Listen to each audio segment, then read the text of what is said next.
मैसन sir, हाँ, एक ही झूठ जो बोल रहे हैं कि सारे ये बेसिकली धर्म युद्ध की लड़ाई करवाने की वो बात कर रहे हैं, जिसको मैं अभी बोल ही रहा था। लोगों की भावनाओं से खेलकर वो आप कराना चाहते हैं। आप मेरे को बताइए, यही ईरान ने इस इराक के साथ 7 साल की लड़ाई की। यही ईरान ने पाकिस्तान के ऊपर थोड़े दिन मेरे ख्याल 5-6 महीने पहले मिसाइल ठोकी। यही पाकिस्तान ने वापस इनके ऊपर ठोकी। सूडान में कौन लोग लड़े हैं आपस में? ये जो हुतीज हैं और ये हिजबुल्लाह हैं, ये किन्होंने ये सारे टेररिस्ट ऑर्गेनाइजेशंस पाले हैं? ये खोमेनी ने। आप बताइए कि अगर ये बोलते हैं कि हमारा स्टेटेड एम है इजराइल को ख़त्म करना, जू धर्म को या ज़ायनिज़्म को ख़त्म करना, ये कोई एम है?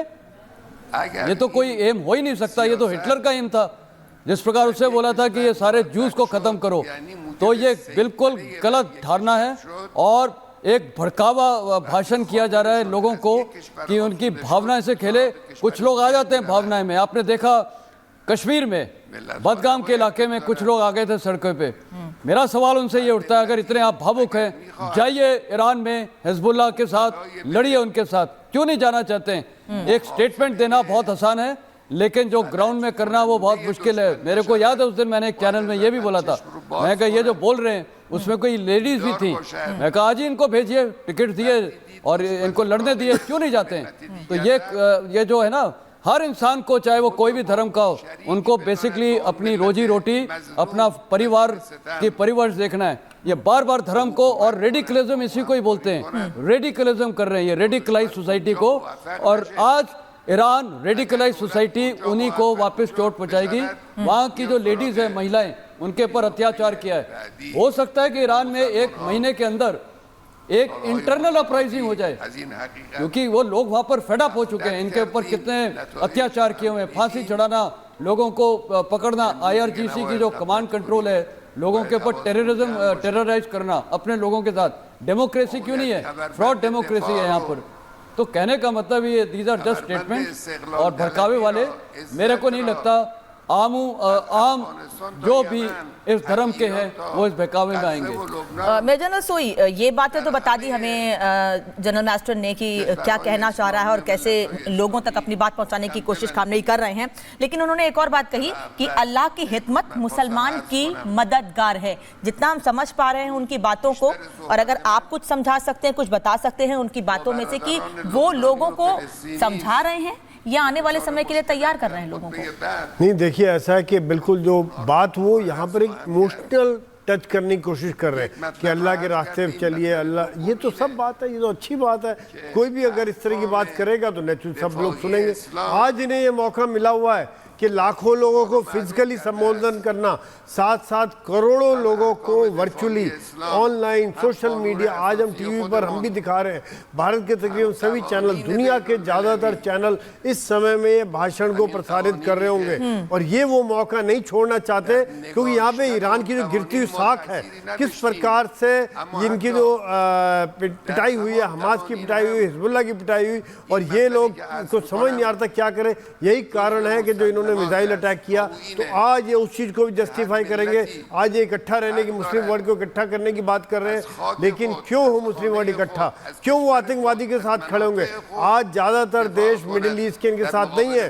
बात करते हैं OIC को इकट्ठे करने की, कहाँ इकट्ठे होते हैं? कितने लोग सामने आए इनके साथ खड़े हुए हैं जब इजराइल के साथ युद्ध हो रहा है? क्योंकि लोग समझते हैं कि हम आतंकवाद के साथ नहीं खड़े हो सकते, हमें अपनी ग्रोथ करनी है, अपने बच्चों को पढ़ाना है, अपने बच्चों को आतंकवादी नहीं बनाना है। जैसे जनरल मास्टर कहते हैं कि ठीक है भाई आप खड़े हो तो जाओ लड़ने कोई नहीं भेजना चाहता है। आज सब लोग अपनी भलाई चाहते हैं और मिडिल ईस्ट के कई देश, चाहे वो UAE हो, सऊदी अरेबिया हो, ओमान हो, कतार हो, और भी कई देश, वो इन पचड़ों में पड़ना ही नहीं चाहते और ये इन चीज़ों से न्यूट्रल रहना चाहते हैं। यही कारण है कि आज ये मौका देखा इन्होंने, लाखों करोड़ों लोगों का इकट्ठे होने की बात कर रहे हैं, मुस्लिम वर्ल्ड को इकट्ठे करने की कोशिश कर रहे हैं। कितने सफल होंगे ये अलग बात है। और दूसरी बात यह है कि शायद ये इस तरह की बात करें कि इमोशनल करें कि नसरुल्लाह मारा गया, बाकी लीडर मारे गए, हमारे इस्माइल हानिया मारा गया और हमने बदला लिया, इजराइल को दिखा दिया कि हम कम नहीं हैं, हम आपके अंदर जाके 2000 किलोमीटर दूर जाके भी मिसाइल फायर कर सकते हैं। तो शायद ये अपनी गिरती हुई साख को बढ़ाने का भी प्रयत्न होगा। ग्रुप कैप्टन देवनाथ, इजराइल का नाम नहीं लिया है अब तक, लेकिन हाँ ये कहा है कि हमारा दुश्मन ये नहीं चाहता है कि हम एकजुट हों, हमारा दुश्मन हमको अलग करना चाहता है। दुश्मन मतलब क्या? मतलब इजराइल। बहुत ही छुपा हुआ इनका मैसेज है जब वो बोलते हैं कि दुनिया भर के सब मुसलमान दोस्ती से एक साथ रहें। उसका मतलब है कि वो मुसलमान के जो क्लियर दो धड़े हैं, शिया और सुन्नी, उनको एड्रेस कर रहे हैं। गौरतलब बात ये भी है कि ईरान एक शिया बहुल देश है और दुनिया के ज़्यादातर सुन्नी देश जो हैं आयतुल्लाह ख़ुमैनी को आम तौर पर फॉलो नहीं करते। तो ये उनका संदेश ये है कि चाहे शिया देश हो या चाहे सुन्नी देश हो, हमारे नीचे, हमारे पीछे, यानी ईरान के नीचे और ईरान के पीछे संगठित हो जाएं। ऐसी कोशिश उन्होंने कई बार की है। पिछले हफ्ते भी उन्होंने OIC की एक मीटिंग करवाने की कोशिश की, ऑर्गेनाइजेशन ऑफ इस्लामिक कोऑपरेशन, लेकिन वो अनसक्सेसफुल रहे इन 57 देशों को एकजुट करने में। एक भी देश उनके समर्थन में सामने नहीं आया। एक और चीज़ जो मैं बताना चाहता हूँ कि आज की तारीख में चीन जो है काफ़ी दुखी है, क्योंकि चीन ने बहुत कोशिश करके दशकों के समय से जो एक शिया सुन्नी के जंग के मातहत ईरान और सऊदी के बीच में जो टेंशन थी, चीन ने 2 साल पहले उस टेंशन को कम करके दोनों को दोस्त बनाने की कोशिश की थी। तो चीन जो है राजनीतिक रूप से अपने को काफ़ी थका हुआ, हारा हुआ और परेशान समझ रहा है, क्योंकि जो दोस्ती उसने ईरान और सऊदी के बीच में करके चीन ने सोचा था कि पश्चिम एशिया में आस्ते आस्ते उसका दबदबा बढ़ेगा, अब इन सब वजह से पिछले 1 साल से जो हो रहा है, अब फिर से ईरान एक तरफ हो गया है, सऊदी जो है क्लियरली इजराइल और अमेरिका के पाले में चला गया है। तो आज का जो भाषण है इसका मेन टारगेट ऑडियंस